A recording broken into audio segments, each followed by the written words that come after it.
What's up, everyone? Welcome back to another review, and this time we're taking a look at Mortal Kombat Legends Scorpion's Revenge. Now, for a very, very long time, I've been hoping and waiting that the Mortal Kombat franchise would start dipping its toe into the animated movie realm, and this is that movie to kind of test the waters to see if an animated Mortal Kombat movie universe can, stand on its own 2 feet and work and, take off from there. And for a first outing, I thought that Scorpion's Revenge was a really good first outing. I enjoyed this movie a lot. It takes a lot of good things from Mortal Kombat lore, and it pretty much puts it in animated form very, very well. Very, very, very well. Now, there are certain things in this movie that I would not have done that I think this movie kind of shoved into, that pretty much kind of rushed and shoved right into it instead of, kind of spreading it out throughout the course of multiple movies and giving us some build. I think this movie tried to do way too much with certain things, with certain elements. I think it rushed way too many things that needed to be a little calmer. But I think overall, the movie did a really good job at being an introductory piece into what Mortal Kombat can do in animated form. And I think, and now this movie tells the story of the first Mortal Kombat game, but through the perspective of Scorpion, which I think was actually a really cool choice because we're seeing the Mortal Kombat tournament through a different pair of eyes. We're seeing it through Scorpion's eyes. So we get the prologue of Scorpion when he's Hanzo Asashi talking to his son Satoshi, and pretty much giving him the lesson about Scorpion and how Scorpion is a very feared yet resilient is a very resilient creature.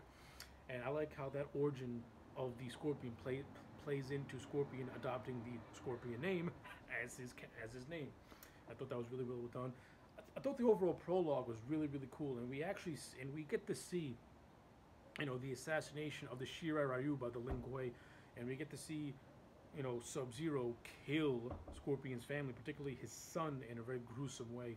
Speaking of gruesome, this movie is gruesome to the max. It takes the element of Mortal Kombat, which has always been its over-the-top bloody gore, and it shows that to the max, while also in a really cool, effective way, showing the X-ray that was adopted into that was first seen in Mortal Kombat 11, which I thought was pretty cool in a lot of scenes.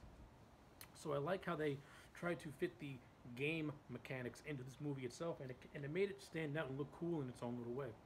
And again, the gore in this movie is completely over the top and very, very Mortal Kombat-esque, and I love it because Mortal Kombat. The two best elements of Mortal Kombat is the arcing story and the character interactions, and the second part is the over-the-top gore and violence. The over-the-top gore and violence is what gave Mortal Kombat its identity, and this movie adopted that perfectly. It pulled no punches. It says, "Hey, listen, this is rated R. It's hardcore. We're not going to stray away from what made Mortal Kombat popular, which was the gore." And I applaud this movie for pulling no punches and doing what it needed to do, which is showing the gore, while at the same time telling a story that you're engaged in. And again, focusing the story on Scorpion was a good idea because we get to see everything from his perspective. We see the assassination of his clan. We see him in the Netherrealm being tortured. We see him make the deal with Quan Chi and pretty much becoming Quan Chi's Netherrealm champion as a way for, Quan Chi to manipulate Scorpion to get in the amulet to resurrect Shinnok, which is why Quan Chi disguised himself as Sub-Zero and killed the Shirai Ryu as a way to manipulate Hanzo Asashi into being his champion. I like all that.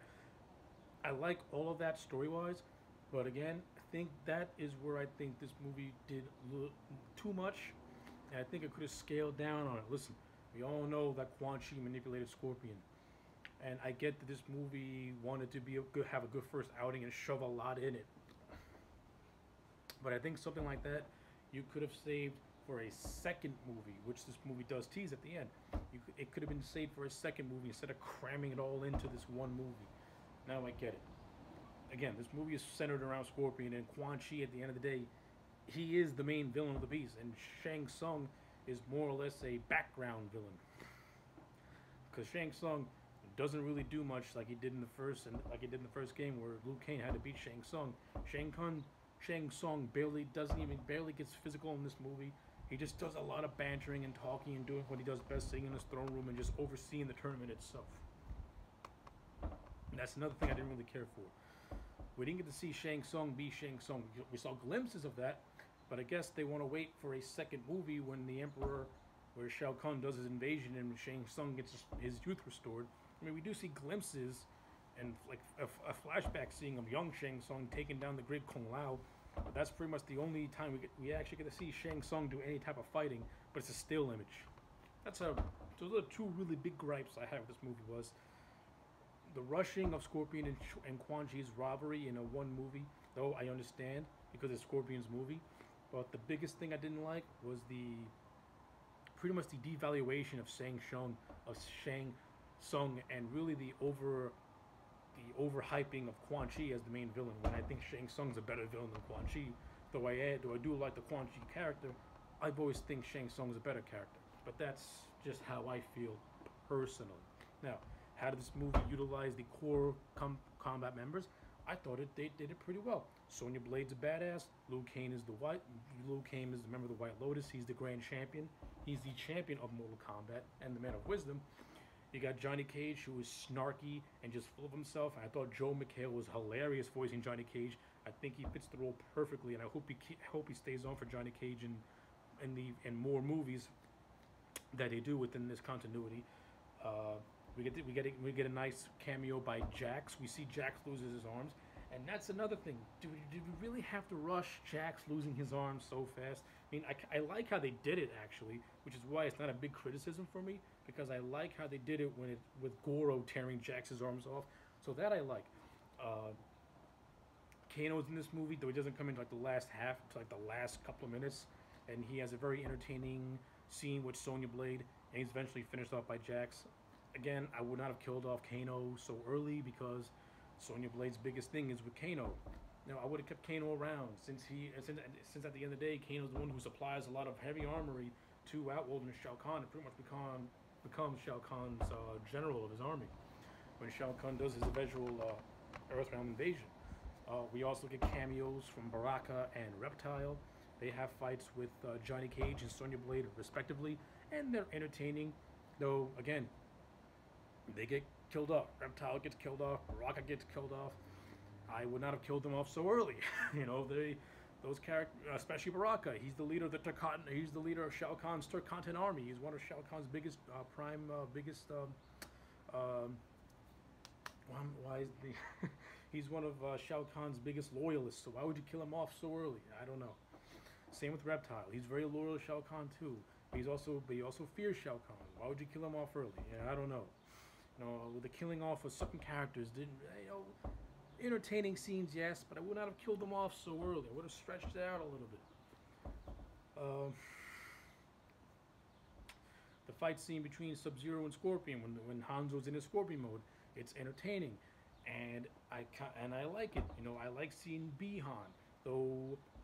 How does Bi-Han become no Cybot if Quan Chi's dead? Then again, this is Mortal Kombat. Shinnok can easily resurrect Quan Chi if he wants to, but still, what was the purpose of killing off Quan Chi if you're just going to bring him back? You might as well have just saved him, like I said, till you actually needed him. But this movie, like I said, it's trying to cram in a lot of things in it, and at the same, I think it's trying to do way too much, and he doesn't need to do that. You could have easily told the story through Scorpion's eyes. You could have had Scorpion and Quan Chi do the little scuffle, but yet have Quan Chi escape, and then you have the second movie, pretty much Scorpion hunting down Quan Chi. Like, make me care about Scorpion's chase for Quan Chi. Let him fight for it a little more. It seemed like this movie just wanted to rush everything, and I don't know why. I guess it wanted to get Quan Chi out of the way because it wants to bring in Shao Kahn in the next movie. Yet you could have took what Mortal Kombat with the Mortal Kombat 2011 game did, which was have Quan Chi already be a part of Shao Kahn's little inner circle type deal, and then Quan Chi, of course, be protected by Shao Kahn, and that's why Scorpion cannot get to Quan Chi is because of Shao Kahn. I think the movie could have done that, but it is what it is. They didn't really do that way. But again, I thought the fight scene between Goro and Liu Kang was entertaining, and just as when you think Goro's about to kill Liu Kang, Scorpion saves the day, beats Goro, becomes champion, then he yields to Liu Kang. So that is a big change to Mortal Kombat lore, because in the original continuity and in the reboot continuity, Liu Kang defeats Goro, Liu Kang defeats Shang Tsung to become the champion of Mortal Kombat. In this one, it's Scorpion who beats Goro, and then he yields to Liu Kang. But then Raiden says, you know, Goro was never your destination. The true test for you, Liu Kang, is to defeat Shao Kahn. So you kind of pretty much undercut Goro just to prop up Shao Kahn. That's something I didn't really like because I like the character of Goro, but did you really have to undercut him for Shao Kahn? You mean you could have easily said, "Listen, Liu Kang, you survived Goro, and Goro is a formidable threat, but the real threat is Shao Kahn." At least give Goro a little bit of weight. Instead, you just brush him off as Goro was never your destiny.